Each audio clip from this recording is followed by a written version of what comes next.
Hi, it's Nikolai Warren with organizationdesign.net with a brief video about how you develop and present new organizational models and 5 questions you should ask to ensure that you have a model that is coherent and that people will understand and be able to implement. In most organizations, a new organizational model is usually presented by means of an organization chart, something like this. A chart like this does clarify a few things. If names are added here, it confirms who will be part of the same unit, who their bosses are, which subunits are grouped together in the same business area, and so on. And it can give you some indications of strategic priorities. It does matter if a unit or role is placed at level 2 or level 7 in a large organization. And if it's a complete chart that shows all the levels, it also tells you a bit about the shape of the organization, whether it's flat or steep or centralized or decentralized, and so on. At the same time, my experience is that a new organization chart often raises as many questions as it answers.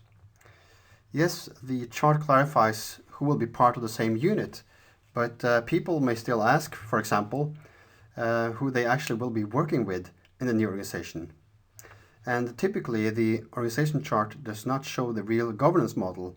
So a project manager may ask who the members of his steering group will be in the new model.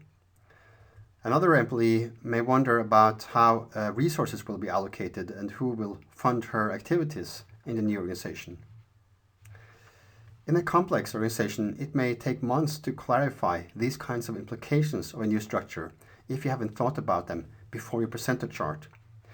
And this may in turn make it difficult to transition to the new structure and even more difficult to ensure that people are actually working according to the intentions of the new structure. The basic idea here is that the organization chart is just a tool, and as any tool might lead you to focus on some issues and downplay or ignore others. I'm not proposing that you stop using it. We do need to define the formal reporting structure as part of a redesign. But the challenge is that it contains an increasingly incomplete picture of what is going on and what should go on in a large organization.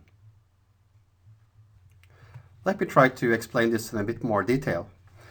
If you go 40 or 50 years back in time, you might have found that most of the activities in an organization went on inside relatively well-defined departments.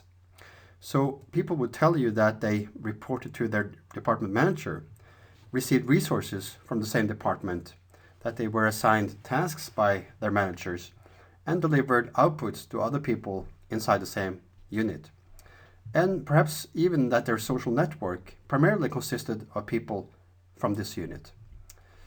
This is a bit exaggerated, but the point I'm trying to make is that if this was or is the situation, an organization chart will give you a fairly accurate picture of the organization, because there will be a high degree of overlap between the formal structure that we draw and how people work. In more modern organizations, particularly project-based organizations, this is no longer the case. There may be a manager in your department or your resource pool that follows up your personal development, but there may also be a steering group that follows up the work in your project. The budget may come from somebody else. The tasks you do are for other people in the project, and you deliver to an internal or external customer, and may also have a social network consisting of people from other departments and even from other firms externally. In this situation, the organization chart gives you only a tiny bit of information about how the organization actually works. A key risk here is that if we use the organization chart as the main design tool, we still design the organization based on this incomplete representation. Little wonder then that we have trouble responding to the questions we get when we present a new model. I found it helpful to distinguish between 5 different layers which can be used to describe what an organization consists of and what the elements are that one can change in order to redesign an organization. First, you have the governance model. And this basically specifies where the formal authority lies, who can define the mandate of units and projects, and who can approve decisions, and so on.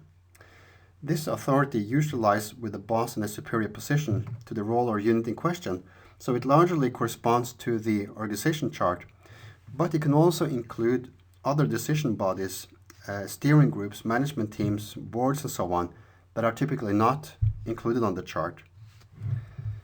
Then you have the operating model, the value-adding activities of the organization, and the specification of the units involved in those activities and the interfaces between them. The third layer is the resource model, which specifies how the same activities are resourced, how resources are allocated between different units and projects, how activities are funded, and also defines who's accountable for profit and loss, or whether units are either pure revenue or cost centers. The fourth layer is what I call the contracting model. And here we look at who can request and receive services, who is the internal customer and who is the internal supplier, and what kinds of systems and processes do we have to regulate this relationship. For example, do we have service level agreements between the internal customers or suppliers? Or if we do not have that, how do we actually manage this relationship? And finally, you have the social network model. And here we look at existing informal ties between individuals in different units and whether there are changes we can make that would facilitate knowledge sharing and informal collaboration across units. I think there are three main advantages of thinking in this manner. First of all, it makes it possible to explain to people the logic of a new organizational model, not only the formal part of it, but how we're supposed to work in a new model. Secondly, it's a design tool that I have found to broaden our thinking. I found that it's helpful when you have a design dilemma that you can think about it from more than one perspective, and often you will be able to find a solution if you can alter the perspective in this way. Also, when I'm working in large companies, I frequently see examples of internally inconsistent designs, which I think could have been avoided, at least in some cases, if one had thought about whether, for example, the resource model is really aligned with the governance model before finalizing the design. And finally, I think a framework like this reminds us that we should be more specific when we describe organizational models. If we describe an organization as centralized, for example, what do we actually mean? I have seen examples where an organization is centralized in terms of its governance model, but decentralized in terms of its resource model, as an example. You can use this framework throughout the design process. So in the planning phase, when you describe the current organization, you can use the 5 layers as a tool to ensure that you document fully how the current organization works. Then in the development phase, when you describe the new organizational model, you can do that by asking for each main unit what the operating model is, what the governance model is, what the resource model is, what the contracting model is, and what the social network model is. And of course, in the implementation phase, follow up the implementation of each of them. If you want more information about this framework, there is material in my book in 2 different chapters.